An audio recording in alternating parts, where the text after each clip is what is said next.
Welcome to Mobi Top Study YouTube channel. आज हम discuss करने वाले हैं 17 जून 17 जून 2020 के डेली करंट अफेयर के बारे में। देखते हैं न्यूज़ में क्या है। पहले न्यूज़ में है पशुपतिनाथ टेम्पल। क्यों न्यूज़ में है देख लेते हैं। इंटरनेशनल रिलेशनशिप रिलेटेड न्यूज़ है। इंडिया एंड नेपाल ने हाल ही में एक MOU साइन किया है पशुपतिनाथ टेम्पल को डेवलप करने के लिए। उसके लिए इंडियन गवर्नमेंट 2.33 करोड़ रुपए पशुपतिनाथ टेम्पल के ट्रस्ट को देगी। ये काम होगा काठमांडू मेट्रोपॉलिटन सिटी के अंतर्गत।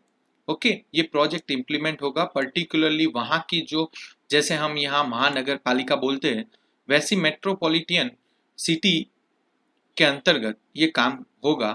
इसके लिए भारत ने 2.33 करोड़ रुपीस दिए हैं। ये इंडिया एंड नेपाल के अच्छे रिलेशन के लिए एक गुड साइन है। आगे बढ़ते हैं नए न्यूज़ की ओर। न्यूज़ में है मैलेथियन। हाल ही में न्यूज़ में है मैलेथियन एक फर्टिलाइजर है जो HIL द्वारा बनाया जाता है। ओके, और ये लोकस्ट कंट्रोल के लिए है। ओके, लोकस्ट कंट्रोल के लिए हाल ही में देखा है कि लोकस्ट जो है वो बेसिकली अफ्रीका से, यमन होके, ईरान और पाकिस्तान से होके इंडिया में आते हैं। तो यहाँ ईरान को हमने हाल ही में, यानी HIL कंपनी ने, इंडिया की HIL कंपनी ने 25 million ton malathion 95 ultra low volume, ये उसका पूरा नाम है, याद रखिएगा, malathion 95 ultra low volume Iran को सप्लाई करेंगे। कितने? 25 मेट्रिक टन। किसके लिए? लॉकटस को कंट्रोल करने के लिए। ओके, तो ये एग्रीकल्चर सेक्टर और फार्मर को बहुत काम आएगा। ओके, हमने 2019 से लेके अब तक 600 मेट्रिक टन मेलाथिन 95 हमने भेजा है वर्ल्ड में, अलग अलग देशों में। आगे बढ़ते हैं नए न्यूज़ की ओर। न्यूज़ में है एडिप एडिप स्कीम। न्यूज़ में क्यों है देख लेते हैं।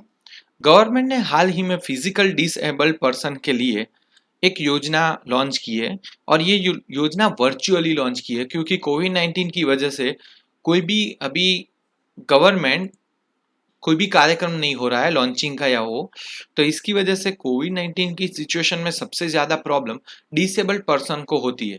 ओके, तो इसकी वजह से उनको ये नए नए इक्विपमेंट प्रोवाइड करने के लिए ये एडिप योजना लॉन्च की है। एडिप योजना का फुल फॉर्म है a virtual assistant to disabled person, ADIP. और ये वर्चुअल सिचुएशन क्रिएट की है, यानी कि वर्चुअली जो भी अनाउंसमेंट किया है वो किया है। ये अनाउंसमेंट किया गया था पंजाब के फिरोजपुर जिले के तलवंडी बाई के ब्लॉक से। ओके, तो ये भी न्यूज़ खास ध्यान रखिएगा, डिसेबल्ड पर्सन के लिए इक्विपमेंट प्रोवाइड करने वाली एक स्कीम है। Global partnership on artificial intelligence हाल ही में न्यूज़ में है, वर्ल्ड रिलेटेड न्यूज़ है। इंडिया ने हाल ही में global partnership on artificial intelligence को ज्वाइन किया है। इससे पहले USA, UK, European Union, Australia, Canada, France and other country already GPAI के मेंबर थे। हाल ही में इंडिया ने भी वो ज्वाइन किया है। आर्टिफिशियल इंटेलिजेंस को डेवलप करने का बेसिकली एक मैन मेड बोले तो सिक्योरिटी सर्वेलेंस के लिए। ओके, आर्टिफिशियल इंटेलिजेंस को साथ में मिलके सारे देश एक आर्टिफिशियल इंटेलिजेंस का हब क्रिएट करना चाहते हैं, तो वो इंटरनल सिक्योरिटी के लिए हर एक कंट्री की। ओके, और आगे का जो भी ग्रोथ होगा वो आर्टिफिशियल इंटेलिजेंस के बेस पे होगा, ऐसा उनका मानना है। इसकी वजह से एक बोल सकते हैं आर्टिफिशियल माइंड क्रिएट करने वाले हैं सारे देश, अपने इंटरनल सिक्योरिटी को ध्यान में रखते हुए। आगे बढ़ते हैं नए न्यूज़ की ओर। हाल ही में न्यूज़ में है feedback call centre on public grievance.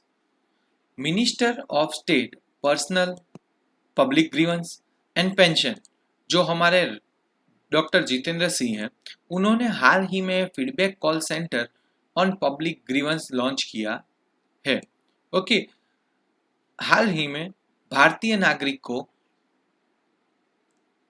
कोई भी अगर पब्लिक ग्रीवेंस के रिलेटेड प्रॉब्लम है, ओके, यानी कोई भी फरियाद है, तो वो ये फीडबैक कॉल सेंटर के थ्रू मिनिस्ट्री को बता सकेंगे कि क्या प्रॉब्लम है और उसका सॉल्यूशन मिनिस्ट्री के द्वारा जल्द से जल्द किया जाएगा। इससे क्या फायदा होगा कि कोई भी इंसान यानी गवर्नमेंट एम्प्लॉय अच्छे से काम करेगा, स्पीडी काम करेगा, जिससे उसके नीचे आने वाले जो भी पर्सन है उसको अच्छी सर्विस भी मिलेगी। और ये अभी लॉन्च किया है भुवनेश्वर, गुवाहाटी और बहुत सारे सिटीज़ में, उसमें बड़ौदा है, अहमदाबाद है, लखनऊ है, अजमेर है, और ऐसे 406 कॉल सेंटर यानी 406 कॉल सेंटर अभी ऑपरेट है, जिसके लिए बीएसएनएल हेल्प करने वाली है। ओके, आगे बढ़ते हैं नए न्यूज़ की ओर।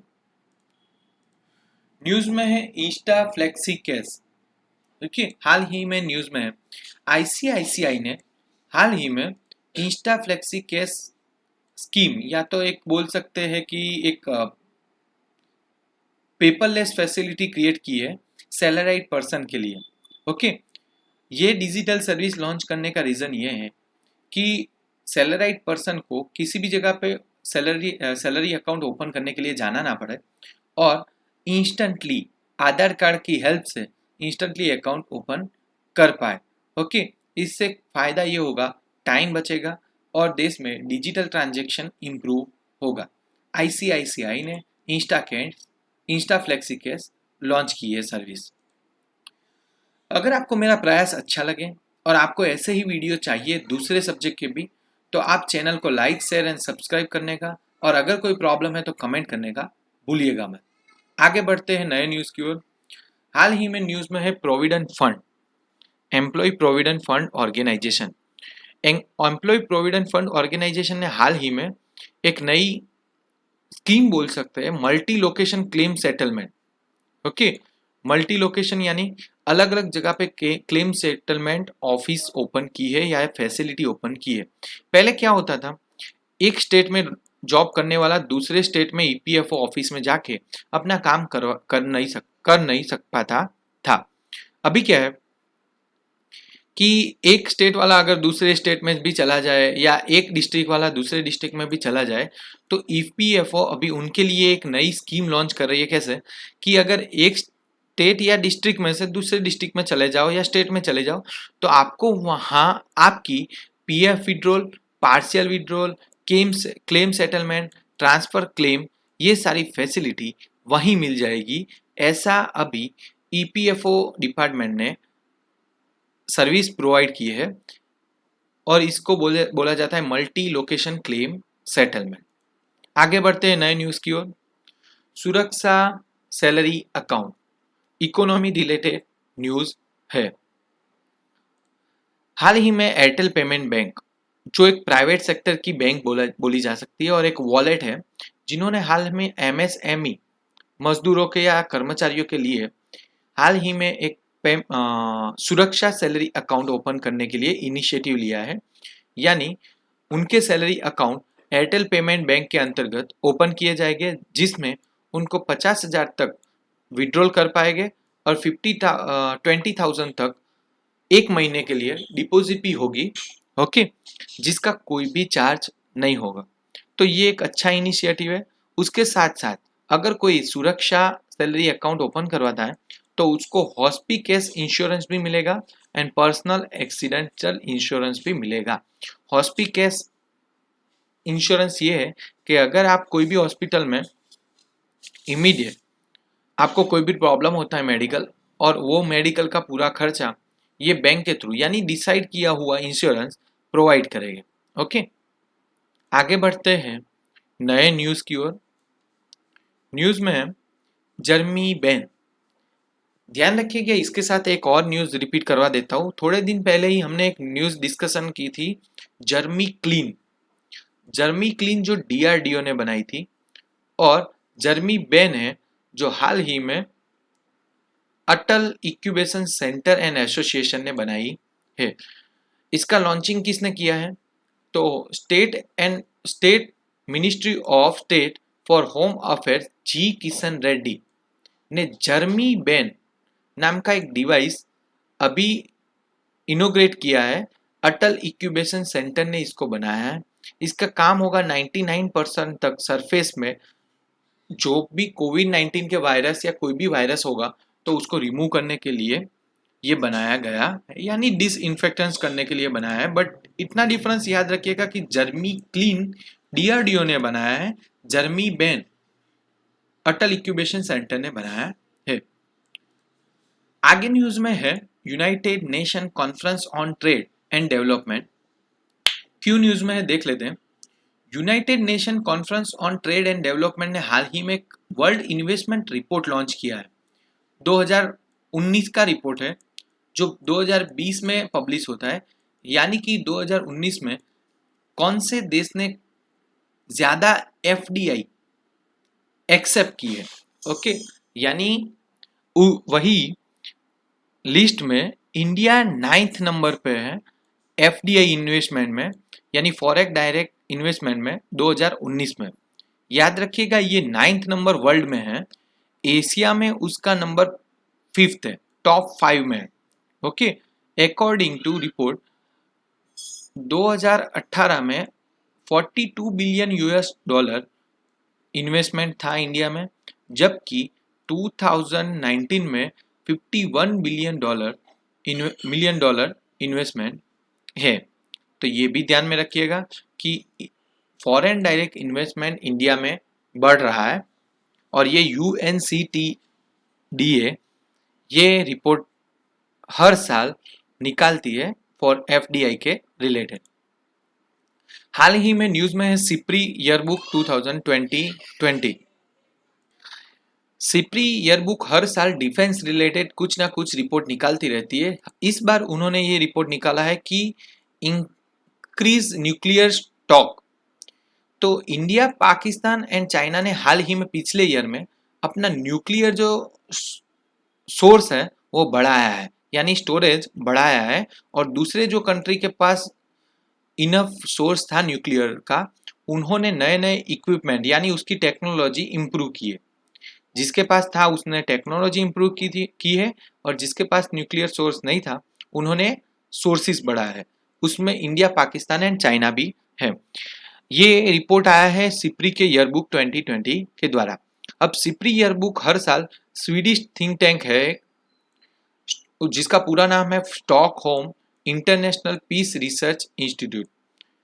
हाल ही में सिप्री ने एक और रिपोर्ट अनाउंस किया था, trade in world military expenditure, यानी मिलिट्री के पीछे खर्च करने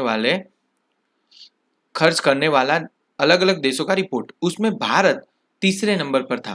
पहले यूएसए था, दूसरे नंबर पर चाइना था, तीसरे नंबर पे इंडिया था। ओके, ये भी ध्यान रखिएगा, ये भी एक डिफेंस रिलेटेड न्यूज है। ओके, और हर साल एग्जाम में ऐसे कुछ ना कुछ रिलेटेड न्यूज पूछते रहते हैं रिपोर्ट के रिलेटेड। आज के शॉर्ट एंड स्वीट न्यूज देख लेते हैं। पंकज त्रिपाठी जो एक बॉलीवुड एक्टर है, उनको बिहार के खादी उद्योग के ब्रांड एम्बेसडर बनाए गए हैं। बिहार के, याद रखना, बिहार के, नॉट इंडिया। सेंटर ने फीडबैक कॉल सेंटर कोविड-19 के लिए और पब्लिक ग्रीवेंस के लिए लॉन्च किया है, जो हाल ही में हमने न्यूज में देख लिया। न्यूजीलैंड के फॉर्मर क्रिकेटर मैट पुअर अब नहीं रहे, उनका निधन हो गया है। Naoroji, pioneer of India nationalism, biography लिखी गई है दीनदयाल पटेल के द्वारा। ये बायोग्राफी लिखी गई है दादा भाई नौरोजी पर। ओके, याद रखिएगा दादा भाई नौरोजी को फादर ऑफ नेशन टाइटल दिया था महात्मा गांधी ने। ओके, इंटरनेशनल डे और फैमिली रेमिटेंस यानी मेरा फैमिली अगर, यानी मैं दुबई में रहता हूँ और मेरा फैमिली इंडिया में रहता हूँ, मैं अपनी दुबई में कमाई सारी इंडिया में भेजूँ अपनी फैमिली को, वो बोला जाएगा फैमिली रेमिटेंस। ओके, यानी बाहर के देश से जो कमाई करके पैसे इंडिया में भेजना अपनी फैमिली को। 17 जून को world day of combat desertification and drug day celebration होता है। वन धन योजना अभी उसमें एक्सपांशन हुआ है। 18,000 सेल्फ हेल्प ग्रुप की जगह पे अब 50,000 सेल्फ हेल्प ग्रुप का टारगेट इंडियन गवर्नमेंट ने रखा है, यानी उसकी वैकेंसी बोल सकते हैं इम्प्रूव की है। आज के न्यूज़ में इतना ही था। कल मिलेंगे ऐसे ही टाइम पर नए न्यूज़ के साथ। अगर किसी स्टूडेंट को क्वेश्चन है तो कमेंट बॉक्स में पूछ सकता है। तब तक के लिए thank you. Like share and subscribe करने का भूलिएगा